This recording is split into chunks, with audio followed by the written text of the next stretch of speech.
수고하고 무거운 짐진 자들아 다 내게로 오라 내가 너희를 쉬게 하리라. 예수님 초청입니다. 누가 수고하고 무거운 짐진 자들입니까? 아니 사실 누가 아닌 사람이 있습니까? 라고 물어야 할 것입니다. 세상 모든 사람이 무거운 짐지고 오늘도 수고로운 발걸음을 옮기고 있습니다. 예수님의 초청은 복음입니다. 우리에게 영원한 삶을 주시는 복음입니다. 이 영원한 삶은 단순히 오래오래 끝없이 사는 것이 아니라 새로운 삶입니다.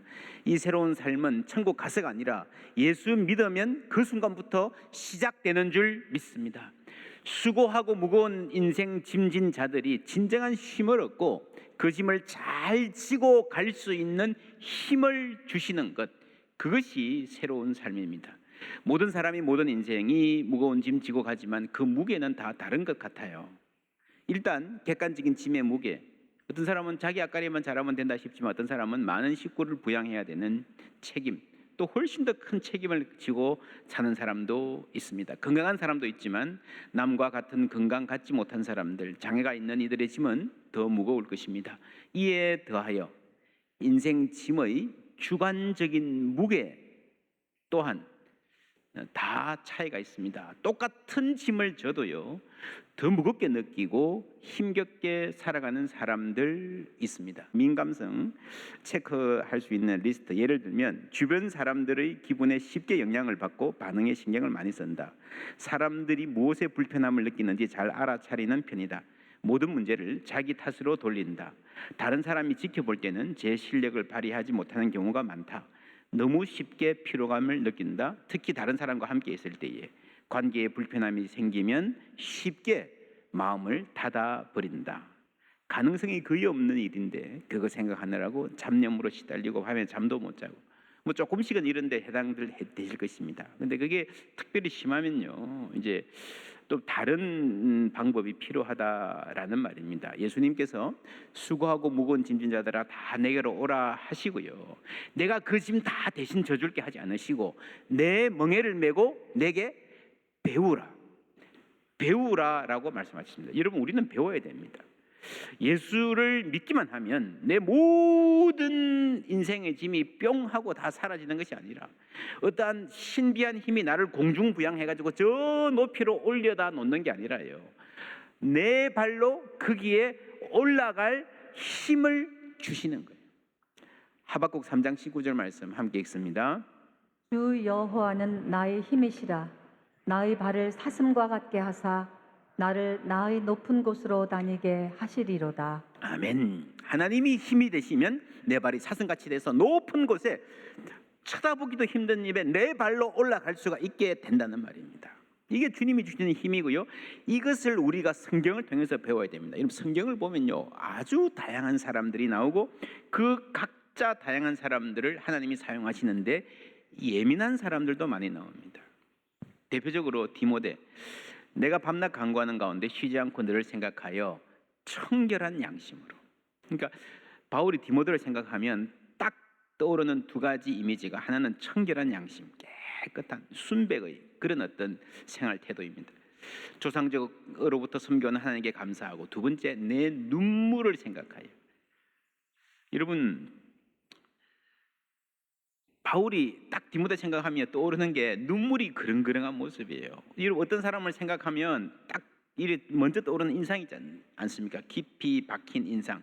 어떤 사람은 활기차게 인사하는 모습, 어떤 사람은 일에 집중하는 모습, 어떤 사람은요 뭔가 슬금슬금 걸 피하는 것 같은 그런 인상. 학교에서도 아이들이 막 축구하고 막 뛰어다니고 이런 모습이 먼저 떠오르는 아이들이 있고, 저 구석에 앉아서 조용히 앉아 있는, 어쩌면 고개 숙이고 있는 그런 모습이 떠오르는 아이들이 있습니다. 학생들이 선생님이 복도에서 만나도요, 선생님 하고 씩씩하게 다가오는 사람이 있는가 하면은 막 저 가장자리로 끝으로 가. 뭐 잘못한 게 없어도, 그죠? 선생님을 물어봐도 저요 하고 몰라도 일단 손드는 스타일, 베드로 같은 스타일이죠. 그런데 혹시 선생님과 눈이 마주칠까봐 막 고개부터 숙이는 그런 아이들도 있죠. 여러분, 디모데, 바울이 편지를 쓰면서 맨 처음에 네 눈물을 생각한다라고 하는 거는요, 왜 울었을까요? 1장 8절에 그러므로 너는 내가 우리 주를 정언함과 또는 주를 위하여 갇힌 자 된 나를 뭐라고요? 부끄러워하지 말고. 바울의 영적인 아버지 바울에 대해서 많이 생각하고 염려한 겁니다. 바울이 감옥에 갇혀 있습니다. 그 걱정, 그 슬픔, 그 그리움이 이제 부정적인 감정들이 부끄러움으로 연결되는 거예요. 지난주에도 우리가 치욕을 지고 이런 말 했는데요. 이게 처음에는 바울을 위한 걱정이었는데 그게 심하니까 도리어 바울에게 걱정을 끼치는 거예요. 여러분, 부모에게 어떤 일이 있는데 냉담한 별 신경 안 쓰는 자녀들 안타깝지만 많습니다. 어디 아프셨던가요? 이거 좀 조심하시지요. 그리고 넘어가는 나쁜 놈들 많아요. 이런 무정한 놈들, 냉담한 놈들에 비하면요, 아버지를 생각하고 눈물 마를 날이 없는 아들 얼마나 장하고 기특합니까? 그런데 본인은 힘들어요. 그러니까 아버지도 걱정입니다. 저게 또 어디서 울고 있을까? 예민한 사람들은 남에게 신뢰하지 않으려 하니 대체로 예의 바릅니다. 여러분, 사람들이 막 이렇게 사사건건 시비 걸고 하는 사람이 그 예민 말고 그건 까칠한 거고요. 그래 까다로운 거 말고, 여러분 대부분 말을 잘 안 해요. 진짜 예민한 사람들은. 그래서 실수도 안 하지만 친해지기도 힘들어요. 너무 예의가 반듯하기만 하면 다가가기 힘들잖아요. 이 착한 디모데, 예민한 디모데, 늘 눈물이 그렁그렁했던 디모데, 청결한 양심, 아주 순백의 양심을 가진 사람이었습니다. 디모데 전서 4장에 보면요, 혼인을 금하고 어떤 식물은 먹지 말라고 할 터이나 라고 하는 말이 나옵니다. 이게 디모데가 고민했던 부분들인 것 같아요. 여러분, 예수를 잘 믿으려고 내가 깨끗하게 절대로 죄 안 짓고 부정한 것과 가까이 하지 말고 살아야 되겠다라고 하는 사람들이 한쪽으로는요, 이 성관계 자체를 이거 좀 이 타락한 거 아니야라고 생각하는 거예요. 또 한쪽으로는 이 음식에 대해서 이 음식은 불결하고 이 음식은 안 먹어야 되고, 옛날에는 많았죠. 지난주에도 우리가 히브리서에 음식 가려 먹는 것을 자기 정체성으로 삼는 사람들이 있었습니다. 이 금욕주의로 가는 거예요. 여러분, 이게 디모데가 그런 잘못된 생각에 빠져 있었다라는 말이 아니고, 디모데 같은 스타일은 그런 생각에 빠지기가 쉽죠. 그렇죠? 여러분들 가운데도 어릴 때 그렇게 신앙생활 한 분들 꽤 많으실 거예요. 아주 보수적인 교단에서는요, 주일에는 절대로 공부하지 말라. 그래서 월요일 날마다 시험 보는데 밤에 잤대요. 밤에 자고 12시 땡 치고 일어나 그때부터 공부하는 거예요. 오늘 이제 월요일이니까 돈도 쓰지 마라, 버스도 안 타고 다니고요. 성경의 답은 뭡니까? 식당도 절대로 안 가고요. 그거는 여러분 성경이 아니고요, 성격입니다. 성격의 차이예요. 그 세상 문화에 대해서 지나치게 민감하게 선을 긋고, 극장도 가지 마라, 책도 신앙서적만 봐라, 유행가도 전혀 부르지 마라, 찬양만 들으라, 이런 스타일로 갈 수가 있다는 거죠. 또 4장 12절 함께 읽습니다. 누구든지 내 연소함을 업신여기지 못하게 하고 오직 말과 행실과 사랑과 믿음과 정절에 있어서는 믿는 자에게 본이 되어, 주의 종인데 권위를 갖고 일해야 되는데 내가 나이가 어리니까 이거 해도 될까, 이런 사람들이 무시하지 않을까 하는 전전긍긍하는 스타일이었던 것 같습니다. 여러분, 겸손한 것은 필요합니다. 그러다 위축되는 것은요, 다른 일이에요. 주의 종들은 겸손하면서도 당당해야 됩니다. 하나님을 섬기는 종이잖아요. 목회자가 자부심이 결여되면요, 성도들도 손해고 하나님도 손해입니다. 믿고 따를 영적 지도자가 필요하잖아요. 누군가는 하나님을 담대하게 대응해야 되잖아요. 그래서 이런 스타일의 디모데에게 바울이 하고 싶은 말 2장에 보시면, 내 아들아, 그러므로 너는 그리스도 예수 안에 있는 은혜 가운데서 뭐라고요? 강하고 그리고 너는 그리스도 예수의 좋은 병사로 군인처럼 강하게 서라 라고 당부하는 게 이게 디모데후서의 아주 중요한 권면의 핵심이고요. 그것이 하나님이 우리를 빚어가시는데 주의 좋은 군사로 강하고 담대하게 서는 것, 아주 중요한 신앙의 훈련, 믿음의 여정, 믿음의 여행, 오늘 우리 찬양대가 찬양한 대로 아주 중요한 부분입니다.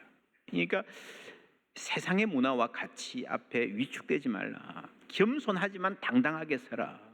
존귀한 주님을 섬기는 종으로서의 자부심을 잃지 말라는 거죠. 이것은 목회자들에게만 필요한 것이 아니라 우리 모두에게 필요합니다. 그리스도 안에서 당당한 자존감. 누구든지 내 무엇을 업신여기지 못하게 하고, 이 관로를 켜놓고요 머릿속에 한번 생각해 보십시오. 누구든지 나의 무엇을 업신여긴다고 내가 좀 전전긍긍, 내가 뭐 때문에 무시당할까 봐 나 안에 두려움이 있는가? 누구든지 너의 학력을, 누구든지 너의 가난함을, 출신 지역을, 육체의 장애를, 혹은 집안 배경을. 여러분, 집안 배경이에요. 사람들 흔히 하는 말로 짱짱하지 못해서 열등감 있는 사람도 있지만, 집안 배경이 좋아도 그것 때문에 여러분 죽을 지경이다 하는 사람도 있는 거 아십니까? 내가 열심히 노력해서 어디까지 올랐다고 생각해요. 근데 사람들은 야, 저 사람 누구 아들이니까, 야, 저 사람은 누구 딸이니까, 뭐 이런데 평생 따라다니는, 그걸 떨치기 힘들어하는 사람들 의외로 많습니다. 누구든지 너의 병약함을 업신여기지 말고. 건강하지 못한 것도 우리에게 이 열등감이 될 수 있습니다. 디모데는 병약했습니다. 5장 23절, 이제부터는 물만 마시지 말고 내 위장과 자주 나는 병을 위하여 포도주를 조금씩 뭐라고요? 쓰라. 여러분, 마시라, 먹으라 이게 아니고요. 쓰라라는 말은요, 이게 영어의 have가 아니고 take 이러면요, take medicine, 그러니까 의사가 약으로 처방하는 겁니다. 알코올이 있는 약을 복용하십시오. 그랬는데 디모데는 내가 주의 종인데 어떻게 알코올을 입에 댈 수 있나? 약이지만 안 먹겠습니다. 아주 정말 철저한 사람이죠. 그러니까 예민한 사람이 이런 경우가 많습니다. 신앙생활도 그렇게 하는 거죠. 이게 기질이죠, 기질. 이 기질이 예민하게 발달하는 경우는 부모나 환경의 영향도 있는 것 같습니다. 5절에 이는 내 속에 거짓이 없는 믿음이 있음을 생각함이라. 이 믿음은 먼저 내 외조모 로이스와 내 어머니 유니게 속에 있더니 내 속에도 있는 줄을 확신하노라. 이 아름다운 믿음을 어머니 외조모에게서 물려받았는데 특이한 게요, 남자 이름은 안 나와요. 그죠? 여자들 이름만 나와요. 여성적으로 정말 아름다운 믿음, 여성적인 민감함과 섬세함, 청결함을 갖추었는데, 많은 학자들이 이 아버지 이야기가 안 나오는 거 보니까 이 디모데의 캐릭터에 남성성이 좀 결여되지 않았나, 그래서 좀 유약한 성품이 아니었냐라고 추정을 하기도 합니다. 아버지와의 친밀감은 자녀의 정서지능, 아버지가 여러분 뭐 너무 강해도요 아버지하고는 친밀감이 없잖아요. 그러면 아이들이 자신감이 떨어져요. 아이들의 정서지능, EQ, 사회성, 그리고 스스로 자신을 조절하는 능력, 자제력 등에 굉장히 중요합니다. 물론 뭐 편모인 경우도 있고요, 아빠가 시간 내기 대단히 힘든 경우도 있습니다. 그런 경우에도 노력해야 됩니다. 요즘은 특별히 학교 가도 여선생님들이 많잖아요. 아이들 저학년 때. 그게 어느 정도의 불균형이 있을 수 있다라고 우리가 생각을 해야 됩니다. 남성성, 여성성이 다 필요하거든요. 어쩌면 디모데는 바울을 영적인 아버지로 만나서 뒤늦게지만 못 채웠던 부분을 강한 용사로 서는 것을 공급받고 있다고 볼 수도 있습니다. 교회에서 이런 균형, 핵가족을 넘어서는 이 큰 가족으로서 역할을 잘 해줄 수 있으면 교회가 정말 아름다운 공동체가 될 수 있습니다. 내 자식뿐만 아니라 함께 같이 영향을 주고받는 거죠. 그런데 주의해야 될 것은요, 통계적으로 HSP, Highly Sensitive Person에 여성이 좀 더 많은 것은 사실이지만 남자도 예민한 사람들 많다는 겁니다. 그래서 남자가 예민하면요 더 어려워요. 남자가 왜 그래? 남자는 전부 다 대범해야 되고 소소한 것은 신경쓰지 말아야 된다는 선입견 때문에 그렇습니다. 그게 훨씬 더 큰 압박과 스트레스가 되는 거예요. 부부 사이에서 아내보다 남편이 더 예민하면 그 집은 거꾸로네 그러잖아요. 거꾸로가 아니고요, 그냥 다 다를 뿐인 겁니다. 사람들이 자신의 기질을 잘 모르다가 살아가면서 어떤 계기로 관심을 갖게 될 수 있습니다. 대표적인 게 아이를 기르게 되는 경우입니다. 일레인 아론 박사가 이제 예민한 사람에 대한 연구를 쭉 하면서 부모에 대한 연구도 꽤 했습니다. 나온 책에 이런 이야기가 나와요. 갓 태어난 아기를 기르는 예민한 부모는 길에서 지나가는 유모차를 보고 수십 가지 생각을 떠올릴 수 있다. 예상 가격부터 컵 홀더나 차양막을 비롯한 갖가지 특징, 유모차가 뒤집힐 때 일어날 수 있는 일, 이것도 미리 생각하는 거죠. 유모차를 미는 사람의 특징 등등을 떠올리고 번개처럼 빠른 속도로 다른 유모차와 비교할 것이다. 이미 유모차가 하나 있다고 해도 여전히 자기 유모차와 비교하면서 자기가 유모차를 제대로 샀는지 궁금해할 것이다. 반면 예민하지 않은 부모는 유모차가 지나갔다는 사실조차 알아차리지 못할 수도 있다. 사람이 이렇게 다른 거예요. 그래서 아이 기르는 부모를 보면 이 예민한 부모의 네 가지 특징을 말합니다. 모든 정보를 머릿속 깊숙이 처리하여 정확한 의사결정을 한다. 두 번째, 공감 능력이 뛰어나다. 세 번째, 미묘한 차이를 파악할 수 있다. 네 번째, 스트레스에 취약하다. 그리고 이 자질이 좋은 것 같아요, 나쁜 것 같아요? 이 쉽게 말하면 계속 보여주세요. 세 개는 좋은 거예요. 그렇죠? 마지막 스트레스에 취약하다. 요거는 좀 힘든 거죠. 그래서 이 아론 박사가 하는 말이 사실은 예민한 부모들이야말로 정말 좋은 부모, 훌륭한 부모가 될 자질을 많이 갖추고 있다. 신중하기 때문에 아이를 위해서 가장 좋은 선택을 할 수 있고요. 누구보다도 섬세하게 아이의 마음과 공감할 수 있기 때문에. 그런데 문제는요, 내가 쓰는 에너지가 너무 심해요. 육아에 소모하는 심리적 에너지가 너무 많아서 쉽게 탈진이 되고, 그래서 장점을 발휘할 기회가 작아진다는 데 어려움이 있습니다. 그래서 배워야 될 점은요, 스트레스를 잘 관리하고 자신을 돌보는 법을 배워야 됩니다. 예수님도 내게 배우라 그러셨잖아요. 그래서 그걸 잘 배우면, 특별히 예민한 부모들은 스트레스도 남보다 많이 받지만 육아의 기쁨과 행복도 더 깊이 풍성하게 느낄 수 있습니다.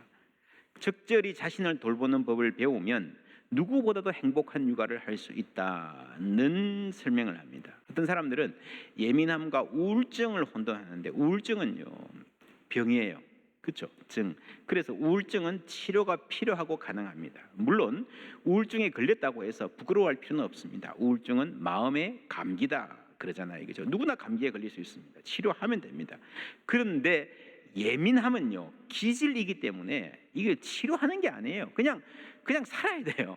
내가 예민한 성격이면 예민한 성격 그대로 데리고, 예민한 성격을 데리고 살아야 됩니다. 1장 7절 말씀을 이제 메시지에서는 이렇게 번역해요. God doesn't want us to be shy with His gifts.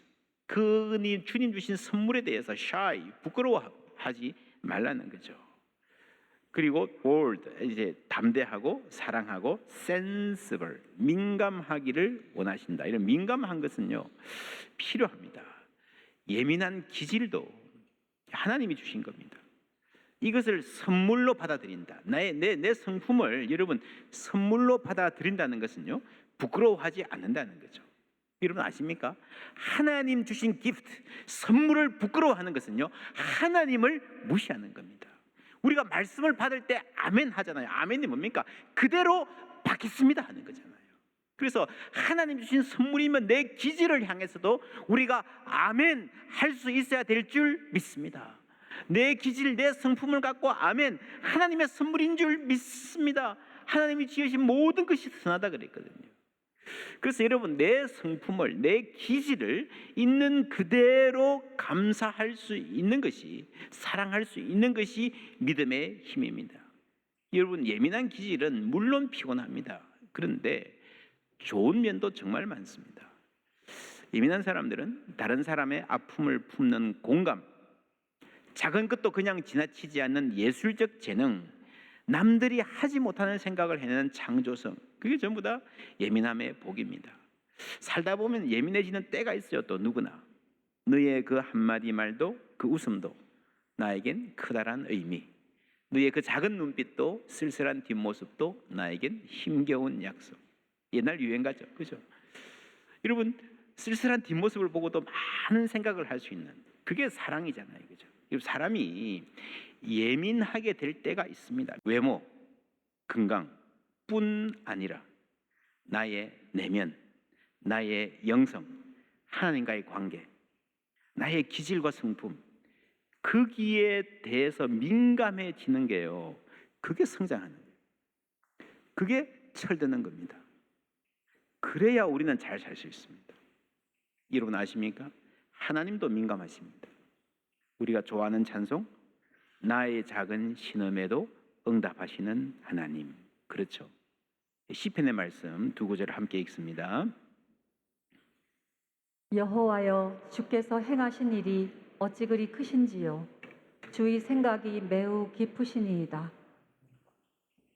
하나님이여, 주의 생각이 내게 어찌 그리 보배로운지요. 그 수가 어찌 그리 많은지요. 여러분 하나님도 섬세하시고 민감하시고 그 생각이 무지무지 많으십니다. 어떻게 이런까지 생각하셨을까? 1장 9절에서 하나님이 우리를 구원하사 거룩하신 소명으로 부르심은 우리의 행위대로 하심이 아니요. 우리의 행위대로 하심이 아니요. 여러분 예민한 사람을 정말 힘들게 하는 것은요, 율법주의, 행위주의입니다.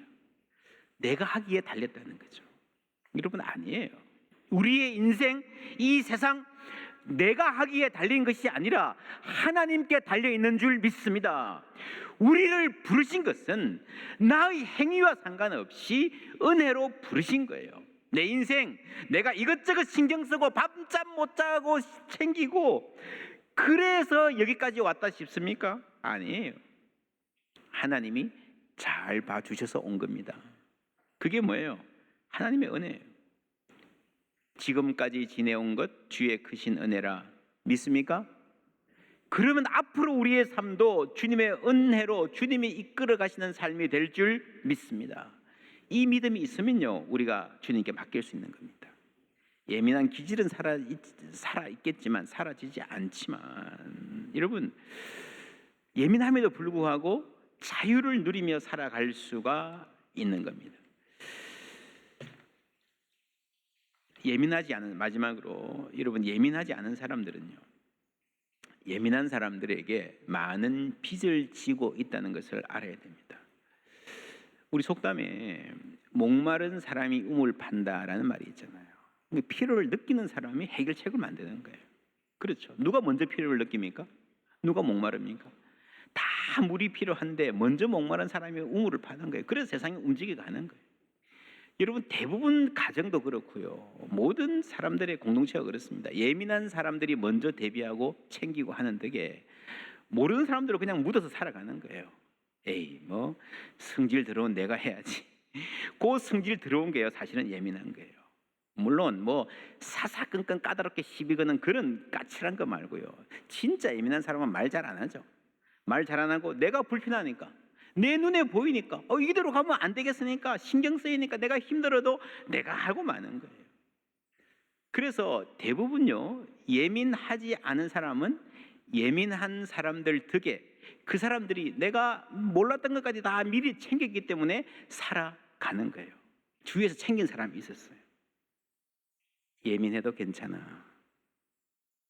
더 나아가서 예민해서 고맙습니다. 성질 들어오셔서 고맙습니다. 우리는 서로가 서로에게 빚지고 살고 있습니다. 여러분 그걸 아는 게 철이 드는 거예요. 내가 잘나서 사는 게 아니고요, 서로가 서로에게, 그리고 하나님의 은혜로 우리가 살아왔습니다. 그 하나님의 손 안에서 우리가 함께 빚어져 가는 것, 다른 사람들이 만나서 서로를 사랑하고 존중하면서 함께 빚어져 가는 것, 그것이 은혜인 줄 믿습니다. 달라도 괜찮아. 여러분 다름이 축복입니다. 예민해도 괜찮습니다. 왜 괜찮은가? 왜 괜찮은가? 우리 인생의 목적이 중요해요. 우리 인생의 목적이 뭡니까? 그리스도인들은 솔리 데오 글로리아, 오직 하나님께 영광입니다. 그렇죠? 오직 하나님께 영광.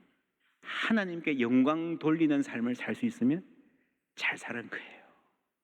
예민한 사람들은 그렇지 않은 사람들이 하지 못하는 방식으로 하나님께 영광 돌리는 삶을 살 줄 믿습니다.